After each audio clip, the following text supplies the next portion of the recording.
오늘은 사무엘상 2장 27절에서 36절입니다.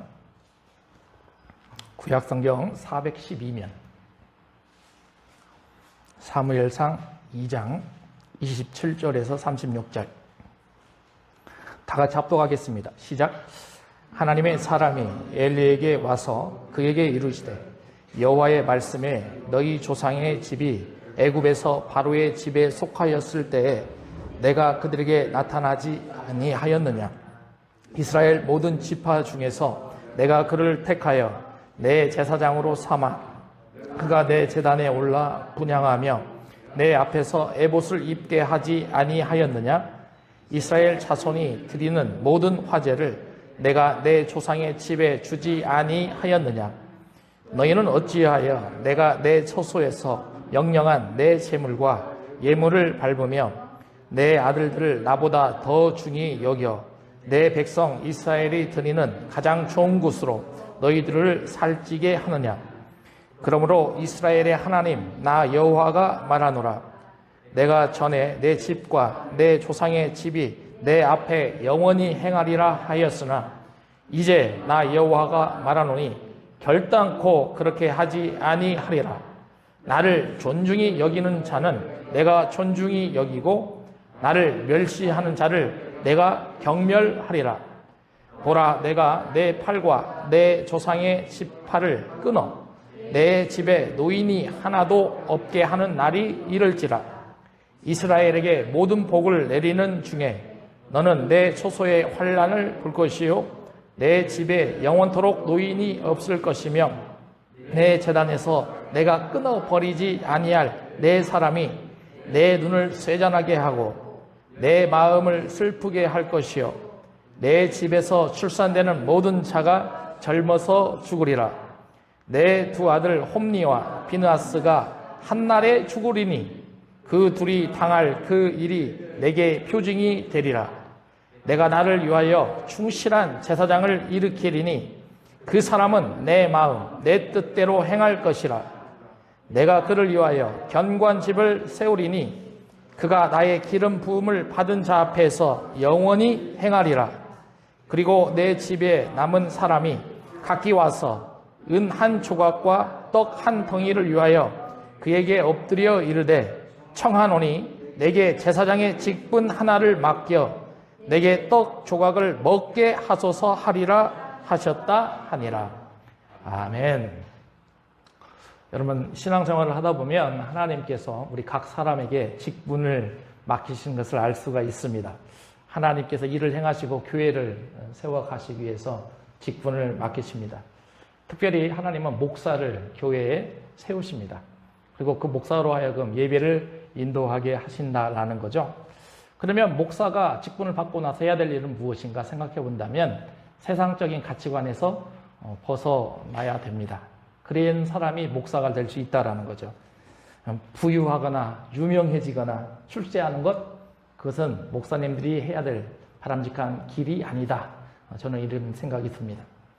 그런데 버리지 않아야 될 것, 반드시 목사님들이 붙잡고 나가야 될 것이 있습니다. 그것은 성경입니다. 하나님은요, 하나님의 말씀을 목사에게 이임하셔서 또 목사의 입술을 통해서 하나님의 말씀을 증거하게 하시는데 그 하나님의 말씀이 성경에 그대로 기록이 되어 있습니다.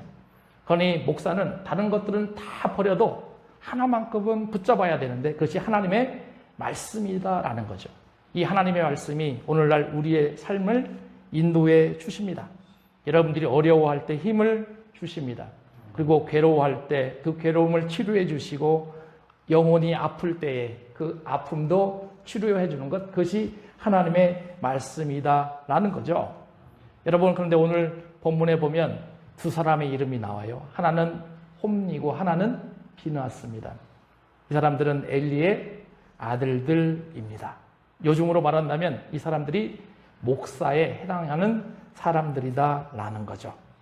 그런데 이들에게 하나님께서 하나님의 사람을 보내요. 왜 보내겠습니까? 하나님의 뜻에 맞게끔 삶을 살지 않았기 때문에 하나님께서 이런 일들을 진행시켜 가는 거죠.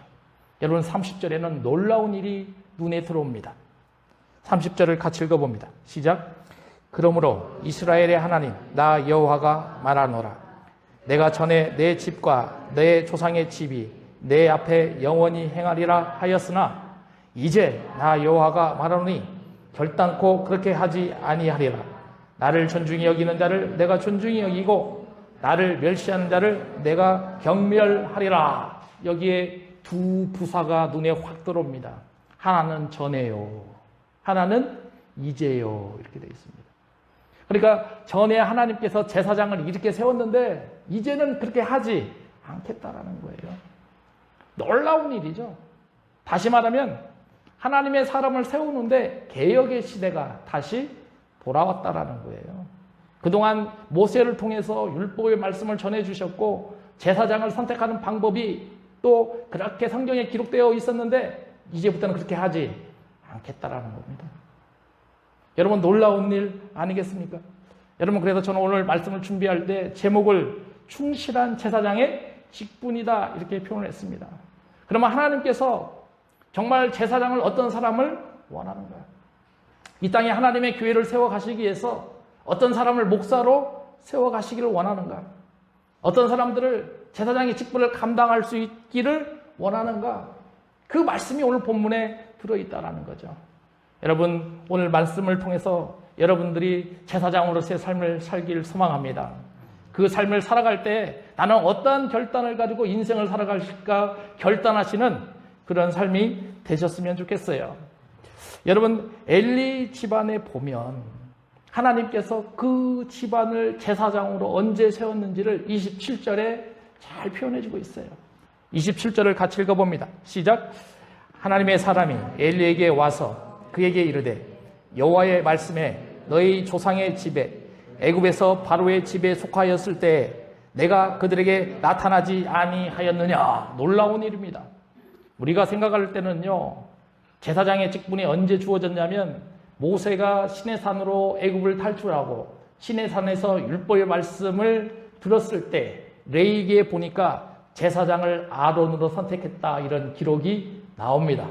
그래서 우리의 일반적인 생각은 아하 시내산에서 하나님께서 제사장의 직분을 허락하셨구나. 그것이 일반적인 생각이에요. 그런데 27절에 보니까 그렇게 기록하지 않아요. 놀라운 일이죠.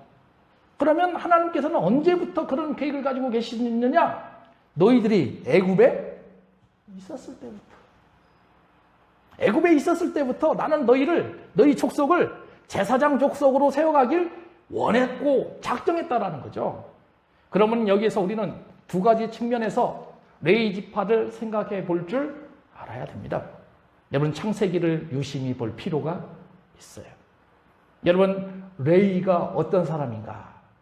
우리는 깊이 알아야 됩니다. 야곱이 밧단 아람에서 가나안 땅에 돌아옵니다. 근데 돌아올 때에 그의 동생 디나가 세겜 족속 또 족장의 아들로부터 겁탈을 당합니다. 이 소리를 레위가 듣습니다. 그러니까 자기 여동생이 겁탈을 당하니까 얼마나 놀라웠겠어요. 얼마나 힘들었겠습니까? 그래서 거짓 위장 전술을 펴나죠. 너희들이 세겜 족속이 너희들이 이방인이지만 할례를 받으면 내가 너희 족속과 우리 가문과 함께 연합을 하겠다. 그리고 이 결혼도 성사시켜 주겠다. 그리고 나서 세겜 사람들이 모두가 다 남자들이요. 할례를 받게 합니다. 근데 할례를 받으면 움직일 수가 없어요. 남성들은 아실 겁니다. 얼마나 힘들고 아픈지를. 그런데 그때의 시므온과 레위가 세겜 모든 사람들을 어때요? 죽여버려요. 여러분 그러면 여기서 우리가 생각할 게 있어요. 거짓 위협건 어찌 됐든 간에 세겜 사람들도 할례를 받았어요? 안 받았어요? 할례를 받았다고 한다면 그들도 하나님의 사람이 맞아요? 안 맞아요? 맞죠? 그러면 그 사람들을 죽이는 게 타당합니까? 타당하지 않습니까? 타당하지 않죠. 어찌 됐든 하나님의 할례를 받았어요. 지금으로 말하면 세례를 받은 사람들이에요. 그런데 레위는 그렇게 하질 않았습니다. 레위는 그 사람들을 다 죽였어요. 그러므로 인간적인 방법으로 본다면 그런 사람들을 제사장으로 세운다? 타당하지가 않아요. 근데 하나님은 그걸 유심히 보십니다. 여러분 이제 출애굽을 한번 생각해 봅니다. 출애굽 때에 하나님께서 모세를 신의 사람으로 부르십니다. 율법의 말씀을 주시죠. 10계명을 돌판에 쓰게 하십니다. 기록하게 하시죠. 그런데 밑에서는 아론과 이스라엘 백성들이 금송아지를 만들어서 모세가 안 내려오니까 그들도 불안한 거죠. 그래서 우상을 섬기는 일이 발생이 됩니다. 이때 모세가 취한 행동이 뭐예요? 돌판을 깨버리는 거잖아요. 놀라운 일이 있습니다. 하나님께서 명령하십니다. 우상 숭배를 했던 사람들을 다 죽여라. 근데 그때에 하나님의 편에 있었던 사람들이 레위 사람들이었습니다.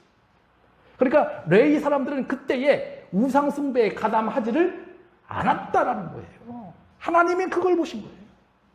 하나님. 놀라운 일이죠.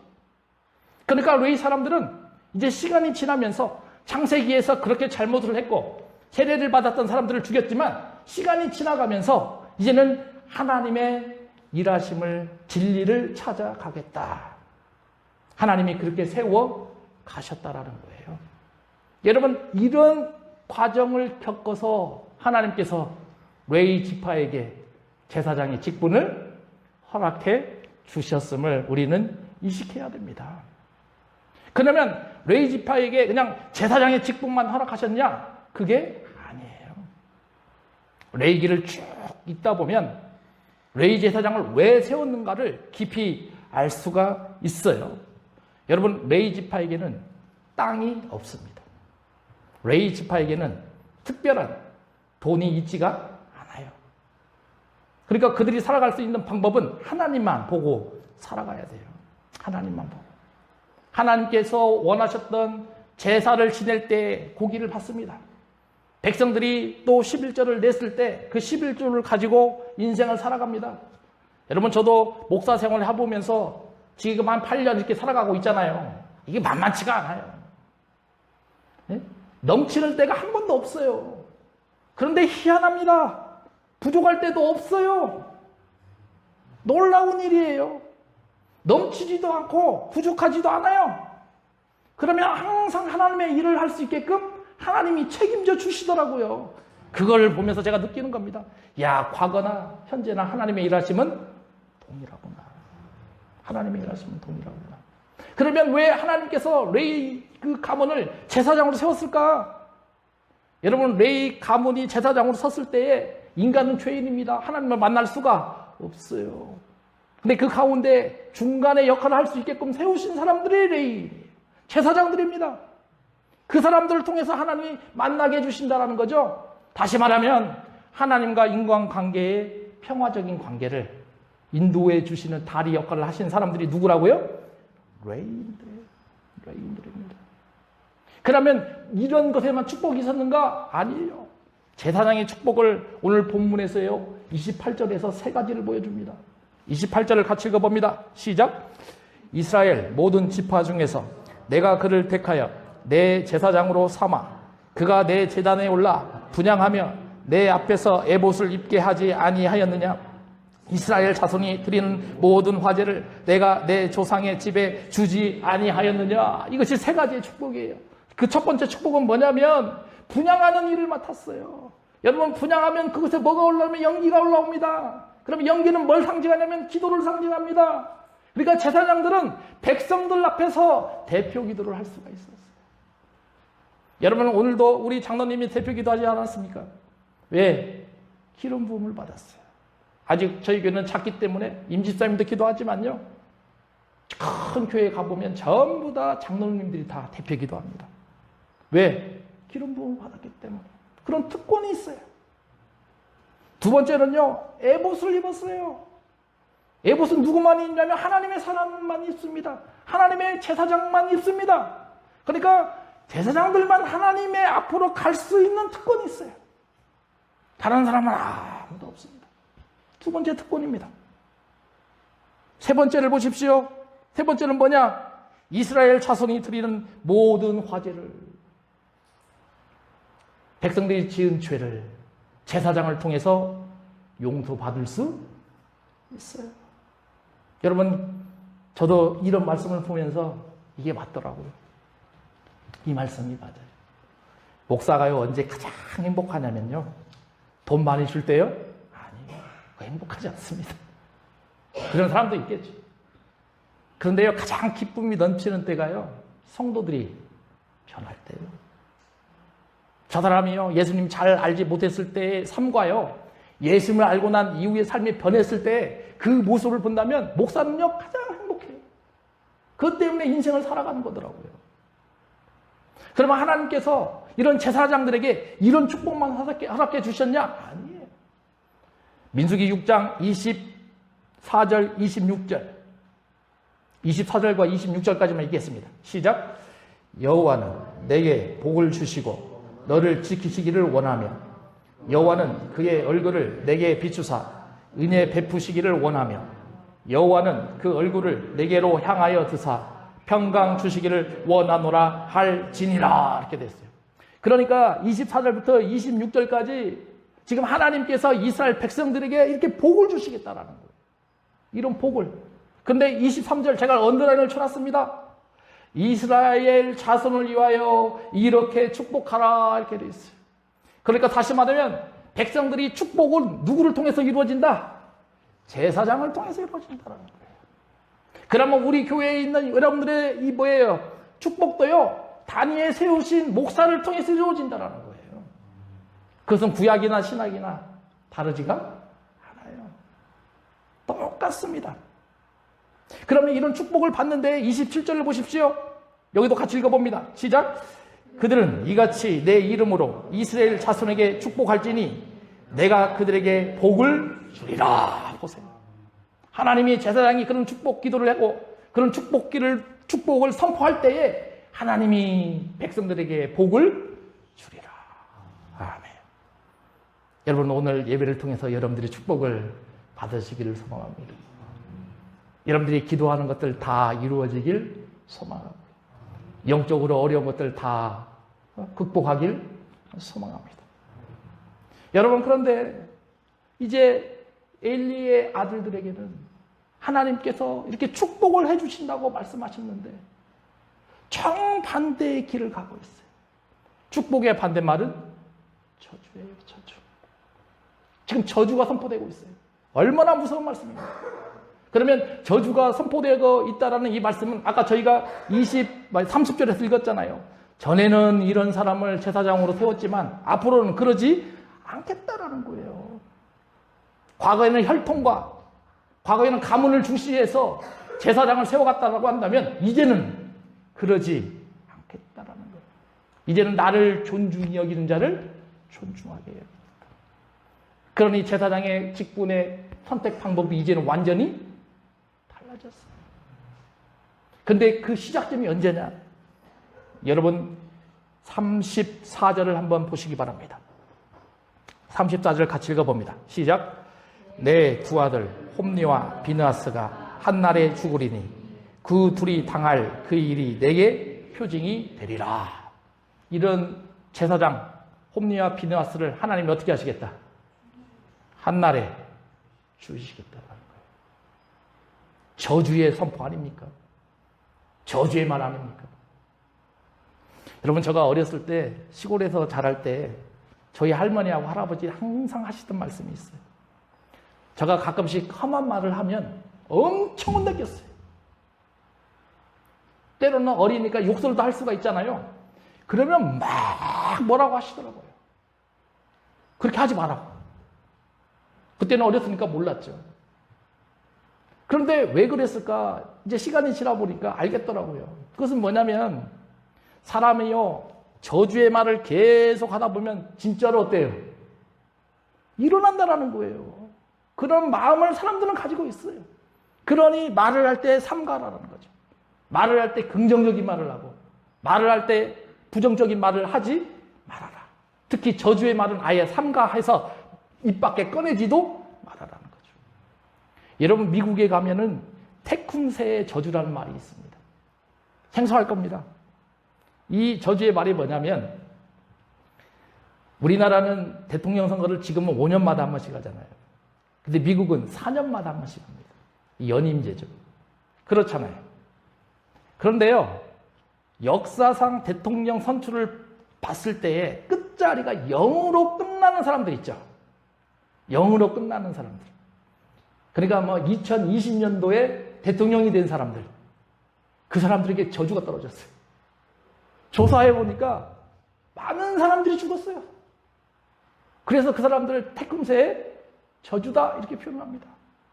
그런데 이 일이 언제 일어났냐면 미국 사람들이 원주민들을 막 어때요? 죽이지 않습니까? 그때 어느 원주민들의 추장이 이름이 태꿈새였어요.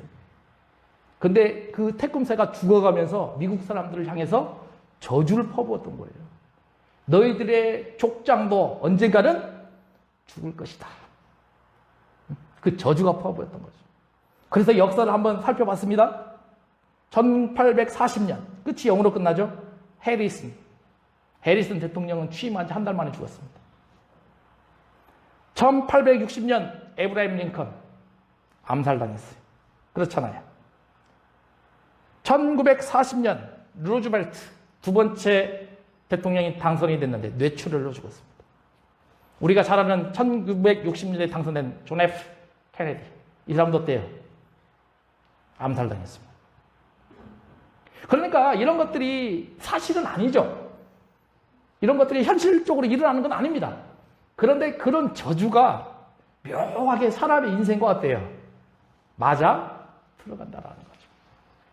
이런 것처럼 지금 하나님께서 이들에게, 이 가문에게 저주를 내리고 있어요.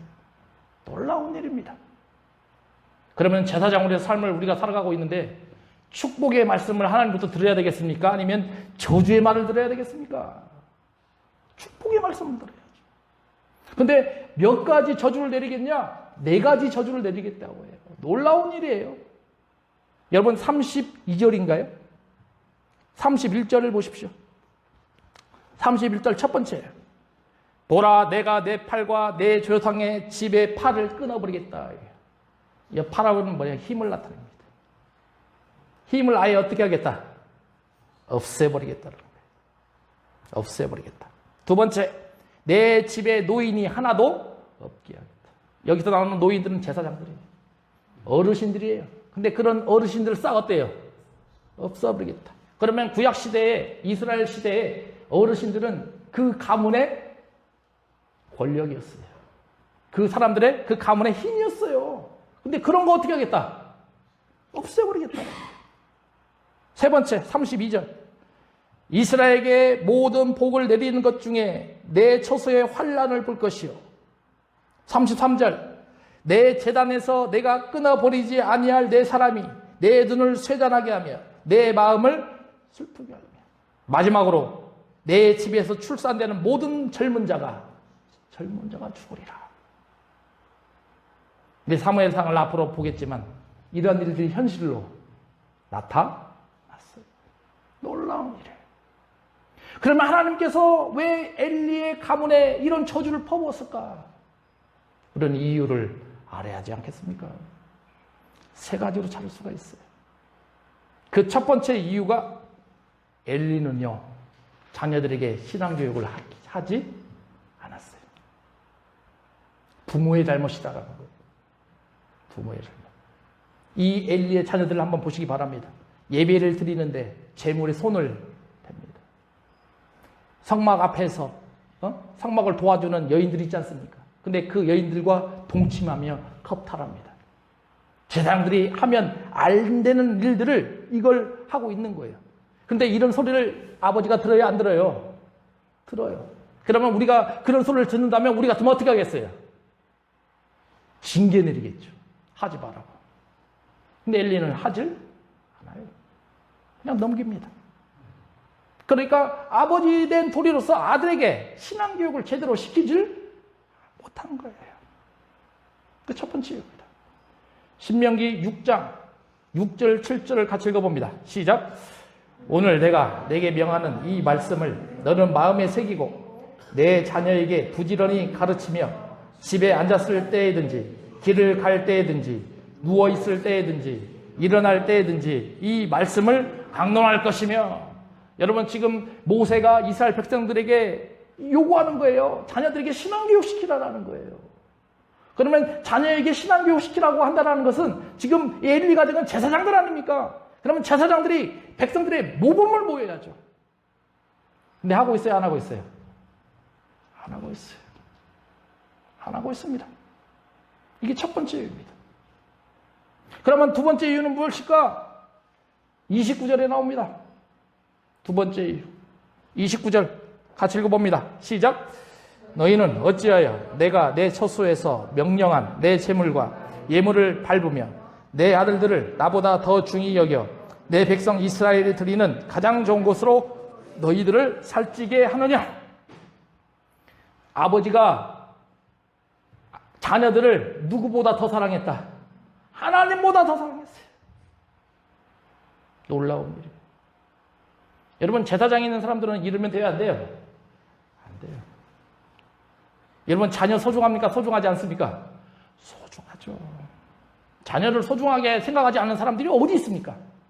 그러나 신앙인으로서 우리는 자녀들보다 누구를 더 소중하게 생각해야 된다. 하나님을 더 소중하게 생각해야 된다는 거예요. 여러분, 우리 인생을 한번 상기해보고 싶다. 바울의 논리로 보면 우리도 하나님의 전부 다 자녀예요. 그러면 여러분들 자녀들도 하나님께서 여러분들에게 임시적으로 떼요. 맡겨놓은 거예요. 그러지 않습니까? 그러면 우리 자녀들도 하나님이 요구하시면 어떻게 해야 돼요? 드려야죠. 아브라함을 한번 생각해 보시기 바랍니다. 100세의 아들 이삭을 낳지 않았습니까? 근데 하나님이 요구하시잖아요. 모리아 산에 네 아들을 제물로 바치라. 근데 신앙이 절정 아니에요? 근데 누가 바치겠어요? 근데 아브라함은 신앙이 성숙하니까 그걸 아는 거죠. 그렇구나. 하나님이 원하시면 나는 내 아들조차도 하나님께 드려야 되겠구나. 왜? 내 아들도 내 노력과 내 힘으로 난 것이 아니라 하나님이 나에게 맡기셨구나. 그것을 알았던 사람이 한나죠. 그렇기 때문에 한나도 내 아들을 낳게 된다면 사무엘을 하나님께 어떻게 하겠다? 드리겠다. 맡기겠다라는 겁니다. 여러분, 제사장으로 삶을 살기는 우리라면 이런 신앙을 갖춰야 돼요. 이런 신앙을. 마가복음 10장 29절 30절 같이 읽습니다. 시작. 예수께서 이르시되 내가 진실로 너희에게 이르노니 나와 복음을 위하여 집이나 형제나 자매나 어머니나 자식이나 전토를 벌인 자는 현세에 있어 집과 형제와 자매와 어머니와 자식과 전토를 100배나 받되 박해를 겸하여 받고 내세 영생을 받지 못할 자가 없느니라. 이렇게 돼 있어요. 주님께서도요, 제자를 되기를 원하시는 사람들에게 요구하는 게 요구입니다. 나와 복음을 위하여 뭘 버려라? 형제나 자매나 집이나 어머니나 자식이나 전토를 다 버려라. 이 말의 의미는 이거 완전히 버리라는 것이 아니라 이거보다 누구를 더 사랑하라는 거예요? 하나님을 더 사랑하라는 거예요. 하나님을 더 사랑하라. 이런 사람들에게 축복을 줍니다. 어떤 축복을 주냐? 30절 보세요. 현세 집과 형제와 자매와 어머니와 자식과 전토를 몇 배를 받는다? 100배를 받는다. 여러분, 그러니 100배의 축복을 받으시오. 하나님 주신다고 약속했어요. 그러면 현세에는 이런 축복을 받는데 그 다음에 내세에도 축복을 주잖아요. 내세의 축복은 뭐예요? 영생을 받는다. 할렐루야. 하나님 우리에게 이 두 가지의 축복을 주신다고 약속하지 않았습니까? 여러분, 그러니 우리가 인생을 살아갈 때 가장 중요하게 생각하는 사랑은 하나님을 사랑하는 겁니다. 여러분, 제사장으로서 삶을 살아갈 때 하나님을 사랑하십시오. 근데 엘리는 이걸 하지 못했어요. 하나님보다 자식을 더 소중해 버린 엄청난 실수를 범해버린 겁니다. 여러분, 세 번째는요, 30절과 34절이에요. 하나님은 그 각 사람을 징계할 때 곧바로 하지 않습니다. 회개할 수 있는 시간을 줍니다. 다시 말하면 회개하라 경고를 주신다라는 거예요. 그러면 그 경고를 내가 받았다고 한다면 어떻게 해야 돼요? 회개하죠. 회개하고 빨리 하나님께 순종하면서 하나님이 원하시는 길로 걸어가길 이루는 거죠. 이것이 제사장들입니다. 그런데 지금 엘리는 그렇게 하질 않았어요. 여러분 성경에 보십시오. 자녀들이 저주를 받는데 가끔씩 보면 부모가 잘못해서 저주를 받는 경우가 종종 등장합니다. 아합이 대표적이잖아요. 아합이 잘못하니까 그 자녀들도 어때요? 그 악의 굴에서 벗어나질 못해요. 여러분 지금 우리나라에서 가장 유명한 인기 있는 프로그램 중에 하나가 이혼 승려 캠프인 것 같아요. 많이 보죠, 사람들이. 저도 가끔씩 봅니다. 왜 보냐면 즐겨서 보기보다는 이런 사람들이 너무나 많기 때문에 문제가 뭔가 그거 보기 위해서 봅니다. 근데 이혼하려고 하는 사람들이 보니까 엄청 싸우더라고. 싸우는 게 장난이 아니에요. 근데 눈여겨보니까요, 어린이들은 채워. 그리고 밖에서 부모들은 막 술 마시면서 어때요? 싸워. 근데 애들이 자요, 안 자요? 안 자요. 안 잡니다. 그거 깨서 동영상으로 찍어놓은 걸 다 보니까요, 다 깨서 부모들이 욕하고 싸우는 그런 것들을 귀로 다 듣습니다. 어떤 때는요, 그 자식들이 어린애들 5살 난 애들이 와가지고 싸움 말리더라고요. 근데 그것으로 끝나면 얼마나 좋아. 계속 촬영을 해보니까요, 그 어린애들이 입에서 욕설이 나와요. 욕설이 나와. 근데 부모들이 알아요, 몰라요, 그걸? 몰라요. 인식하지도 못해요. 그런데 동영상으로 찍어놓은 걸 딱 보니까 양쪽 부모가 막 폭포수 같은 눈물을 흘리는 거예요. 왜냐? 내 자녀만큼은 그렇게 키우질 않기를 원했는데 내 인생이 그렇게 살아가니까 내 자녀가 지금 그대로 그걸 보고 배우고 있다는 거예요. 여러분 다시 말하면 우리 신앙의 과정도 우리 자녀들이 우리의 모습을 그대로 보고 있다는 거예요. 지금 엘리도 그의 신앙을 홈리와 피나스가 그대로 보고 있어요. 여러분 그 사람은요, 그 열매는 씨를 보면 알 수 있어요. 좋은 열매를 맺기 위해서는 좋은 씨를 뿌려야 돼요. 다시 말하면 우리 가정에 우리 자녀들이 좋은 신앙을 갖기를 원한다면 나부터 어떻게 하라? 신앙생활을 잘 하셔야 돼요. 그리고 자녀들에게 그런 모습을 보여주셔야 됩니다. 근데 엘리는 이걸 하질 못했어요. 그러니까 하나님께서 이 가문에게 제사장의 직분을 박탈시켜버리는 겁니다. 얼마나 무섭습니까? 여러분 그러니 오늘 말씀을 보면서 결단하셔야 돼요. 내가 제사장으로서 인생을 살아가는데 첫 번째 해야 될 것이 뭐냐? 자녀 교육 잘 시켜야 되겠구나. 그 자녀 교육도 신앙 교육을 잘 시켜야 되겠구나. 두 번째는 자녀도 귀하지만 누가 더 중요하다? 하나님을 사랑해야 되겠구나. 세 번째는 하나님이 경고가 왔을 때 회개해야 되겠구나. 하나님 보면서 인생을 살아가야 되겠구나. 여러분들이 결단하셨으면 좋겠어요. 여러분 이제 마지막 결론이 나와요. 이제 하나님께서 엘리 가문을 제사장 가문에서 지워버리신다면 누군가를 세워야 할 거 아닙니까? 그렇잖아요. 그 세우는 과정이 이제 아까 저희가 읽었던 30절 중반절이 나오잖아요. 나를 존중히 여기는 자를 내가 존중히 여기겠다.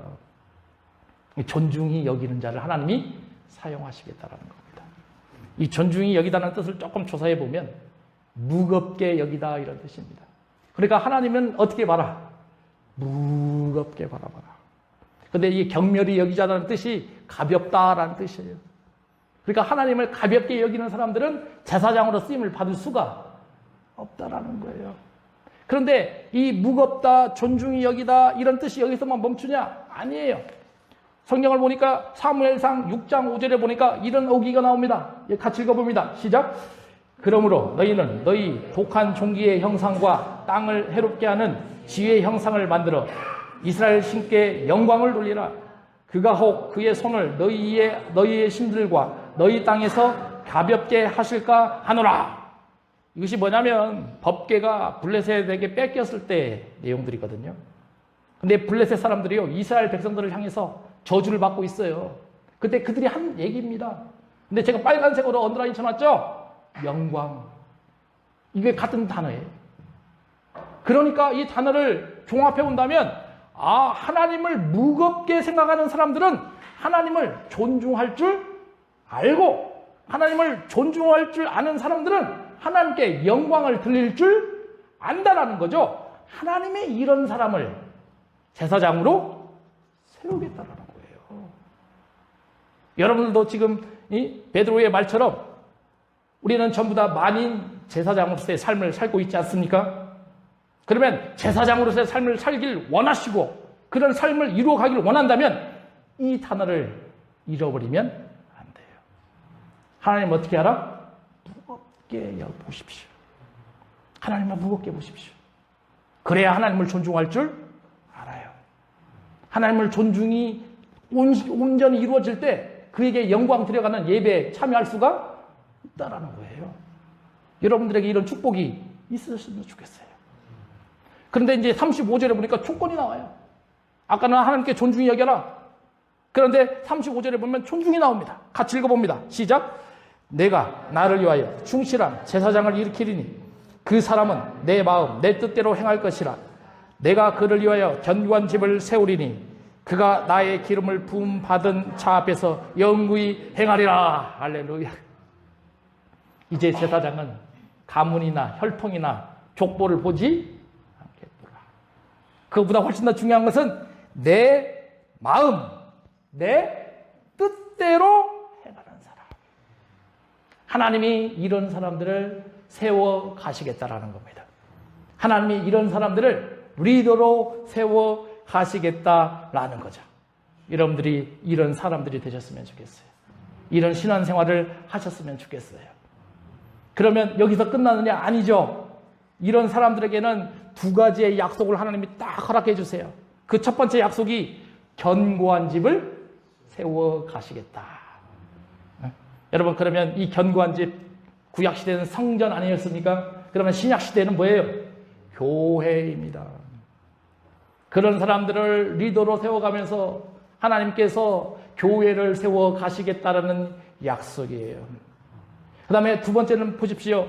기름 부음을 받은 자가 영구히 행할 것이라. 여러분, 기름 부음을 받은 자, 물론 선지자도 있습니다. 그러나 누구예요? 왕이에요, 왕. 그러면 사무엘이 왕을 세울 때에 사울에게 기름을 부었죠. 다윗에게 기름을 부었죠. 그런데 왕이 있다라는 것은 뭐가 형성이 되냐면 하나님의 나라가 형성이 되는 겁니다. 그러면 그 하나님의 나라가 형성이 될 때에 옆에서 사무엘처럼 조언해주고 나단처럼 조언해주고 하나님의 대언을 역할을 해줄 수 있는 사람을 하나님은 제사장으로 세워 가시겠다라는 거예요. 여러분, 기도하십시오. 여러분들 자녀 중에 이러한 자녀들이 나타나도록 기도하십시오. 그런 축복이 여러분들의 가정에 임하셔야 됩니다. 여러분, 이제 말씀을 한번 결론을 해보겠습니다. 우리가 인생을 살아가면서 얼마나 많은 직분자들이 많습니까? 장로님도 계시고 집사님도 계시고 권사님도 계시고 목사도 있고 선교사님도 계십니다. 근데 많은 사람들이요, 오해를 하는 경우가 많아요. 직분을 받기 전에 그렇게 열심히 합니다. 그런데 직분을 받은 후에 그의 삶이 변하는 경우가 종종 있어요. 왜 그럴까?